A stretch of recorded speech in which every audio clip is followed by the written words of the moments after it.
Arlington, Massachusetts. This leafy Boston suburb is the birthplace of Samuel Wilson, who some say was the inspiration for the well-known American character Uncle Sam. It is also the home of a rather unusual collection of famous faces, the International Life Cast Museum. Here, visitors can view the death masks of such icons as Abraham Lincoln, Henry VIII, and Sir Isaac Newton. But one intriguing cast represents a far less familiar figure. This particular artifact depicts a very beautiful female face, and in a way, her expression reminds one of the Mona Lisa.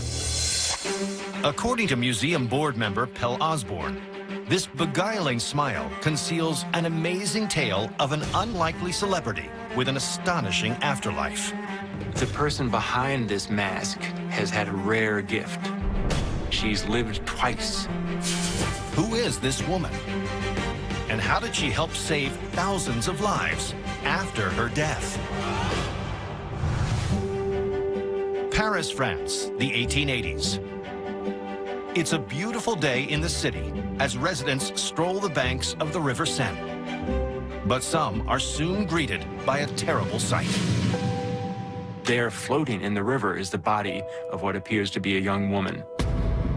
Authorities retrieve the lifeless form from the water. In an effort to identify her, the coroner's office enlists the public's help. They display her body behind a glass partition in a part of the morgue known as the Corpses Gallery. A corpses gallery was almost like a museum exhibit where people could come up fairly closely to try to identify missing loved ones. But no one seems to recognize her. As the days pass, Parisians become transfixed by the sublime expression on her pallid face. She has such an extraordinary look of deep peace in death. Everyone who sees this particular woman's face can't forget her. In fact, the morgue pathologist is so moved by the unknown woman of the Seine that he makes a death mask to preserve her serene features for posterity. The tradition of death masks at this time was usually reserved to take a cast of the face of the very rich and famous. To take a death cast of a poor woman whose name and origin were totally unknown was quite unusual. And yet, as soon as the pathologist unveils her plaster likeness, a copy of which is on display at the International Life Cast Museum, it becomes an instant sensation. The coroner makes copies of the death mask. Other people make copies of the death mask. And pretty soon, the story is so widely disseminated that poets write about her. People compose music about her. She becomes an extraordinary celebrity. Her face, her likeness, is just everywhere. Over time, her image becomes a relic of the distant past, and the story of the unknown woman of the Seine fades into memory. But little can anyone imagine this tragic and beautiful figure will gain a second wind, transforming millions of lives around the world. Norway, 1954. Asmund Layerdal is a successful toy maker who enjoys a quiet life with his wife and children. But one day, while on vacation, his world is turned upside down when he discovers his unconscious young son floating in the sea. Mr. Layerdal retrieves the body and slaps it and shakes it, does everything he possibly can to revive this little fellow. Miraculously, the child sputters back to life. It's a happy ending, but the story doesn't stop there. Soon after this incident, Layerdal is contacted by a doctor who heard about the miraculous recovery of this child on the beach.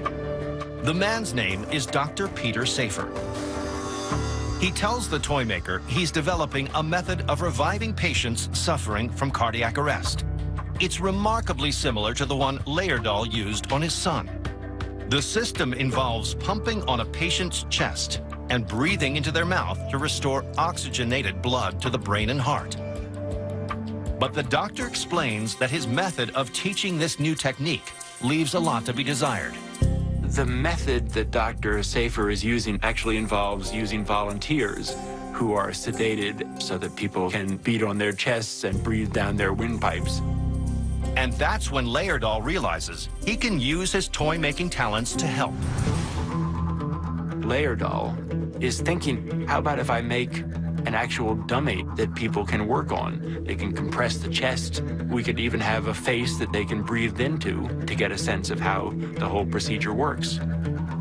But Layerdal struggles to design a plastic dummy that's not intimidating. I thought there ought to be a way to get a face that's appealing enough that people won't think twice about putting their mouths to the fake lips of the doll's face.